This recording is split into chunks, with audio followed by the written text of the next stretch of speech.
What's the most badass thing you've accidentally said in the heat of the moment? This one had a little setup, but I think it's funny enough to share. At a family vacation, my grandmother was giving me grief for not remembering her birthday. I've never been good with birthdays. After telling me it was the password to her iPhone, she wanted me to take a picture with it, which is why I needed the password. While she was distracted, I opened up the settings, changed her password to my birth date, and then set her phone down. Cue 15 minutes later, she's trying to get into her phone and it's not working. Suspecting mischief, she grumpily asks me if I've changed the password to her phone in front of our entire family. I admit that I did. "Well, what is it?" she asked impatiently. "It's my birth date." She sat there in stunned silence for about 15 seconds, not being able to remember my birthday, before our family exploded laughing. Was a good time. We had an overly dramatic neighbor who always claimed she was sick and dying. My mom came to see my kids in the middle of battling stage 4 lung cancer. The neighbor pulled her. "Hi Rita, so glad to see you. Did Jason tell you that I am dying?" My mom looked right at her, smiled and said, "Me too, dear. But not today." Never more proud of her. About 25 years ago, I was in grade 9 and my parents bought me a pair of Air Max. I'm a female, but I had picked a pair of Air Max that were supposed to be for males because I preferred the color of the shoes. I was super pumped to get those shoes. We didn't have lots of money and it was a pretty extravagant purchase. Anyway, I was at our local shopping center and I ran into a group of guys I went to high school with. They were a real bunch of arseholes that thrived on dumping on other people. One of the guys had on the same pair of shoes and said to me, "Do you know you're wearing men's shoes?" To which I quickly replied, "Then why the fuck are you wearing them?" The other guys pissed themselves laughing and it still stands out in my mind after all these years. Man, that was ice cold. I bet his friends still bring that one up. If I was best man at the guy's wedding, I'd probably even sneak a reference into the speech. This was back in my junior year of college. At the beginning of the semester, I was introducing myself to my very intimidating biochemistry professor. Guy was a genius but also a hard ass. Students were all terrified to ask him questions because he was known for grilling people, and if they hadn't made enough effort beforehand, he'd send them out of his office to learn on their own. As I walked into his office, he was sorting through some boxes and made a really sarcastic comment regarding stuffing me in the box and shipping it off somewhere. He looked up for my response, and I just blurted out without thinking, "I wouldn't mind going somewhere nice." Dude laughed so hard it actually startled me a little. We got along pretty well for the remainder of the semester, so it all worked out really well. It's amazing what a little laughter can do to ease tension. "There's no way you're this much of an a-hole naturally. You must go home and practice." I said this to a coworker who was throwing a fit and bullying a quieter coworker because he was pissed off. He had a habit of just being a giant douche anytime things didn't go his way. This comment pissed him off so much he just stormed into his office and stayed there the rest of the day. Win for the rest of us. At work at a company meeting, someone was presenting something cool they volunteered to work on and finished. They then explained things they thought they could do better in a self-deprecating way, and a bunch of other people started railing into his work with petty criticism. It was definitely good work though, and a thought just hit me, so I blurted it out. Sometimes done is the best feature. A bunch of people laughed, and then the criticism stopped. People gave him kudos and we moved on. Not really badass, but I was surprised this thought somehow came out fully formed, like it was some phrase I've been saying for decades. I guess I was just realizing how many people don't finish anything they start. So, done suddenly seemed like a pretty damn good feature. Give the man some credit for finishing the damn thing. I was the lawyer in this criminal case arising out the Standing Rock events. That morning, some Lakota people had given us this traditional blessing to wish us well for the trial, and there were 5 to 7 activists sitting in the courtroom to watch and support us. It happened that there was a certain digital document that I needed before the jury got back from a break, and we didn't know just when the break would be over.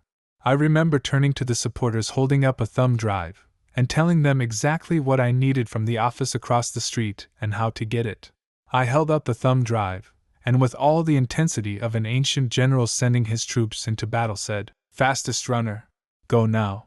This tiny little young woman grabbed the thumb drive and hauled ass. She got back before the jury returned. It about baddass. But years ago I worked at a Hard Rock cafe, and we often had pre-shift server meetings outdoors on a patio. And while boss was droning on about us selling more overpriced plastic cups, I was staring off at the spinning globe on top of the building that says, "Save the planet," on it. I interrupted my boss by blurting out, "If Hard Rock is trying to save the planet, why do we waste so much paper?" Which was really directed at my managers, who had a hard-on for printing out stupid memos. They somehow didn't realize it was about them specifically, and passed the comment up the food chain, which ended up resulting in the entire company changing their payroll system to paperless, globally. As a reward, I was given a pin shaped like a light bulb that said "Bright Idea" on it. Thanks, I guess. When I was a broke college student, a wealthy older lawyer hit my car. No damage to his, but mine was crumpled, and I spent all of my no money at the time keeping it on the road. I was going literally 7 miles per hour in a parking lot, and he was entirely at fault. We exchanged insurance info, and I had to get a rental car until mine was fixed. He dodged the insurance calls for about 2 weeks, forcing me to pay out of pocket for the rental, about $600, which I definitely didn't have.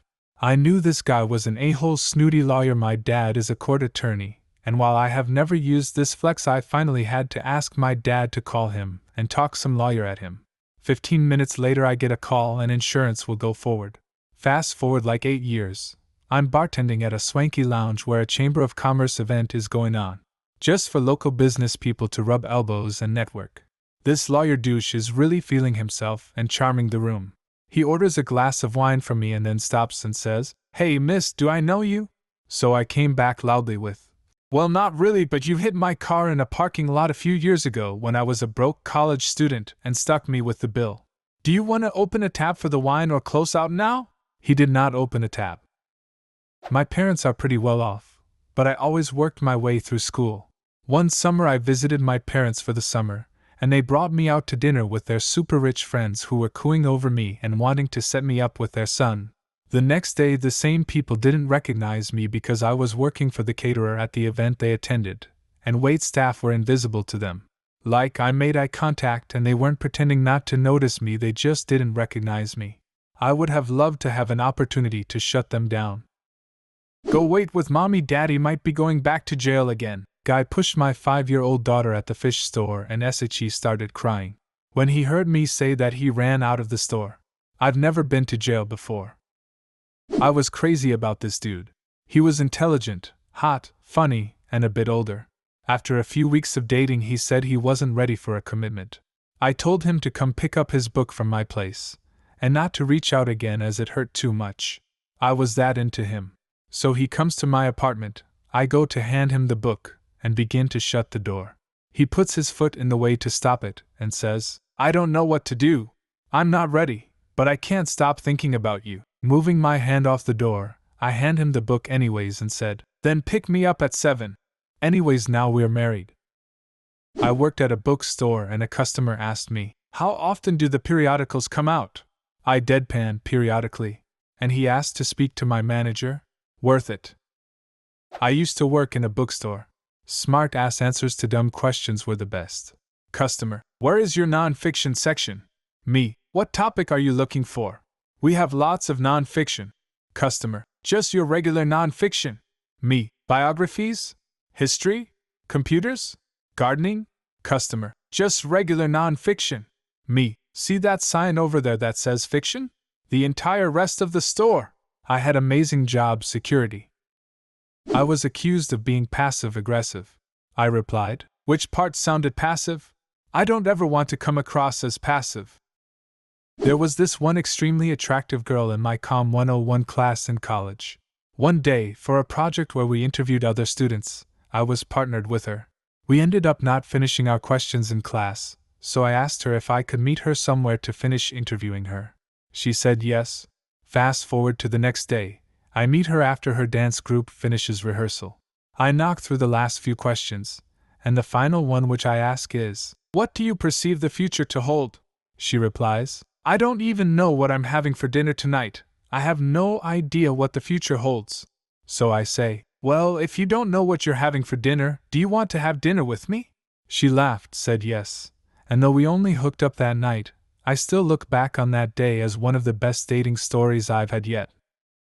I had a surgery, and when I woke up, the nurse was really cute, so I started flirting with her. With no success, I had a second surgery, and when I woke up, it was the same cute nurse. My first words to her were, "How many surgeries do I have to have before I get your phone number?" We've been married 8 years now. Do you have a similar story?